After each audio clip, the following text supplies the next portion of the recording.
बात मैं तीसरी ये कहना चाहता हूँ कि जो फैसला इमरान खान ने किया है ये बेमानी और लायानी असम्बलियाँ हैं। इनके अंदर 7 महीने में अवाम के ख़िलाफ़, मईशत के ख़िलाफ़, पाकिस्तान की सिक्योरिटी के ख़िलाफ़, एहतसाब के ख़िलाफ़। और सिक्योरिटी क्या है? पाकिस्तान की सिक्योरिटी ये है कि अगर लोग मुतमईन हैं, अगर मईशत है तो फिर सिक्योरिटी है।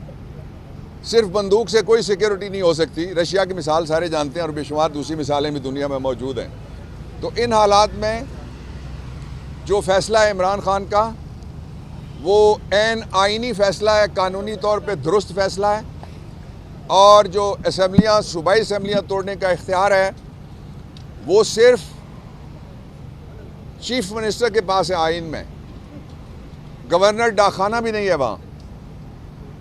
इसलिए इमरान खान के फैसले की तायद करते हुए मैं शाबाश देना चाहता हूँ मोनिस इलाही को और परवेज़ इलाही को। उन्होंने कहा है कि वो जो ही इमरान खान फैसला करेंगे, और वो फैसला जल्द होने वाला है, ये मैं बता देता हूँ आपको, फैसला करेंगे तो वो असम्बलियाँ तोड़ दी जाएंगी।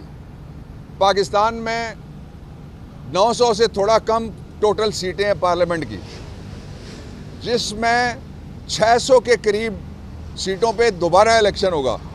पाकिस्तान के पास ना इतना फाइनेंस है, ना इतने वसाइल हैं कि 8 महीने, 8.5 महीने के अंदर या 9 महीने के अंदर अंदर 2 दफ़ा इतनी बड़ी तादाद में, कि एक दफ़ा 600 सीटों पे, फिर एक दफ़ा 900 सीटों पे इलेक्शन करवाया जाए।